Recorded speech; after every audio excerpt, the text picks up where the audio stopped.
5e semaine de guerre. Des frappes qui se multiplient en Iran, au Liban, en Israël. Et des doutes sur la stratégie américaine.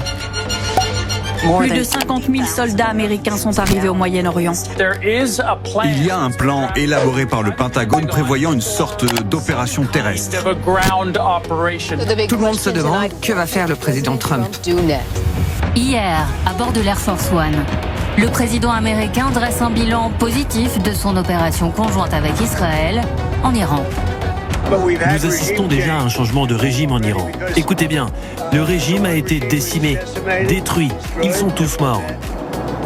Le régime suivant est pour l'essentiel mort. Et le troisième, celui avec lequel nous traitons, ce sont des personnes différentes.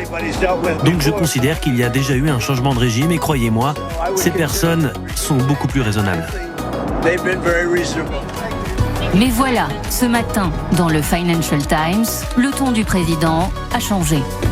Il affirme vouloir s'emparer du pétrole iranien, notamment en prenant l'île de Karg. Menace réitérée cet après-midi sur son réseau social. Si le détroit d'Ormuz n'est pas immédiatement ouvert au trafic, nous mettrons fin à notre charmant séjour en Iran en faisant sauter et en détruisant complètement toutes leurs centrales électriques, leurs puits de pétrole et l'île de Karg. L'île stratégique de Karg, au large de l'Iran. Environ 90% des exportations iraniennes de pétrole transitent par cette île qui peut stocker 4 millions de barils par jour. Mi-mars, l'armée américaine avait ciblé les sites militaires de l'île, préservant les installations pétrolières. Selon certains médias, le Pentagone se prépare à porter un grand coup en Iran. Alors que les troupes américaines sont désormais déployées au Moyen-Orient, les questions demeurent. Le président aime avoir plusieurs options à sa disposition. C'est la mission du Pentagone de donner toutes ces options au commandant en chef. Pour les détails sur le déploiement des troupes, adressez-vous au Pentagone. Un peu partout dans la région, les bombardements s'intensifient. L'Iran cible le Koweït, un camp militaire, une usine de dessalement. En Israël, la plus grande raffinerie du pays, celle d'Haïfa, est touchée. Un peu plus tôt ce week-end, le groupe rebelle des Houthis au Yémen annonce son entrée en guerre, revendiquant des tirs vers Israël.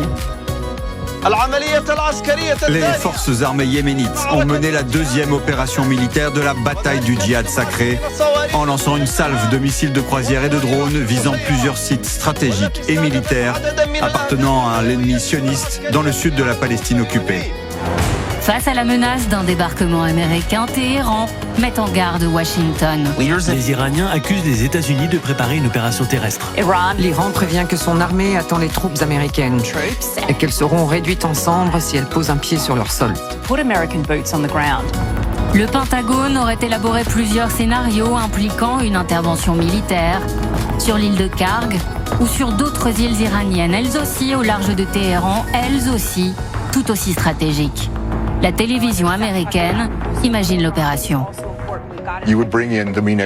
On pourrait déployer le corps des Marines des États-Unis. C'est ce qu'ils font.